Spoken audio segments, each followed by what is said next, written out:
Anderson. So, overall, this was a really, really great book about a 14-year-old girl who named Maddie Cook Matilda.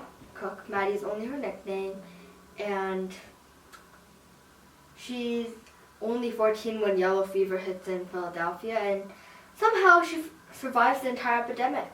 She survives until the frost comes. So,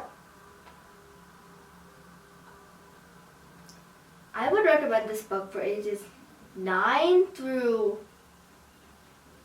12 or 13 because fever eventually gets a bit violent and somewhat traumatizing depending on the kind of reader you are. So when the coffee shop is robbed, Maddie's grandfather dies in the struggle, and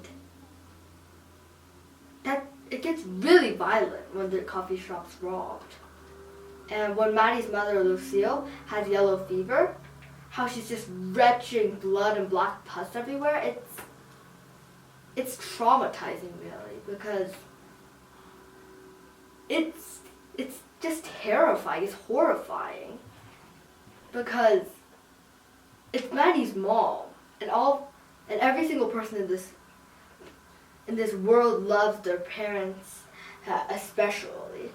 So if your mother were acting like that, that's horrible.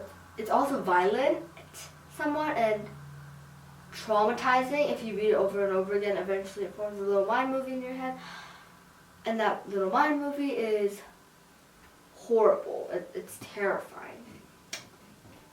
Anyways,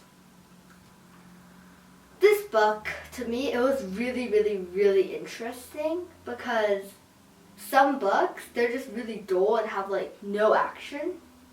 But this book was very interesting and had a good amount of action, and it was just really interesting. It had everything I look for in a good book. It had a lot of details, added a lot of adjectives, and it was suspenseful and had a lot of mystery because whenever one of the characters was in critical condition, seemed close to death, then you really just, it's suspenseful, it's mysterious, and it's interesting because you want to find out what happens to them. You want to know, is this character still alive at the end? Is this character dead? Is this character hospitalized? All of that, you really want to know that.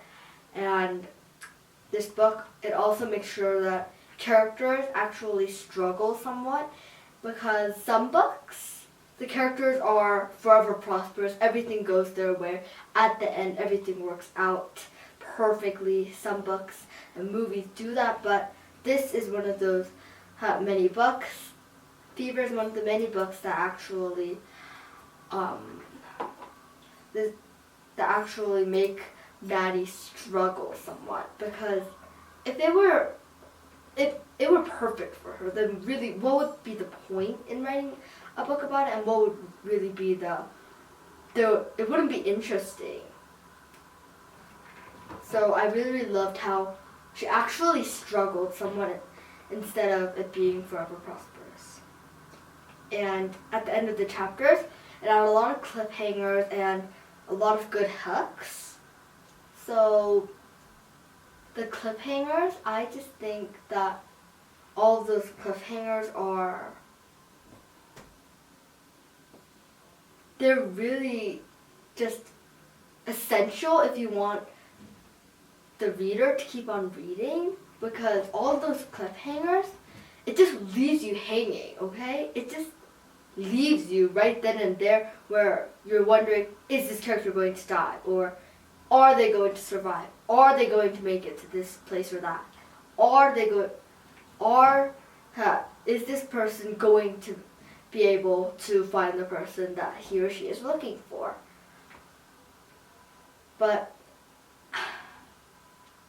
despite all of these great facts, and despite the fact that it's a wonderful book, towards the middle and end, it gets a bit repetitive. Maddie struggles. Everything works out. She struggles again. It works out like temporarily. She struggles again.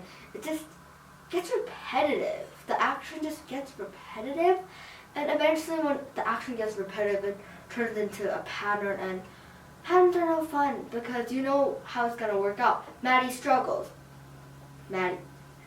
It works out for Maddie temporarily. Something bad happens. She struggles. It works out temporarily. All of that. So that makes it a bit, well, boring. Anyways, so if you're a reader who enjoys realistic fiction, and if you're a reader who enjoys just a nice little read that's about 100, 200, 300 pages or so long, and you're just a reader who enjoys just reading about a female heroine who survives some amazing adventure, then Beaver's the book for you. I'm going to give it a 4.5 out of 5 stars because there's nothing really wrong with it. Other than the fact that it gets repetitive, it's wonderful. But there's the fact that it gets repetitive, so I'm afraid I can't rate it a 5 out of 5. So that's a 4.5 out of 5 stars for this book. I hope you enjoyed this book review, and I hope this helped you. And thanks for watching. Remember to like it and subscribe. Bye-bye.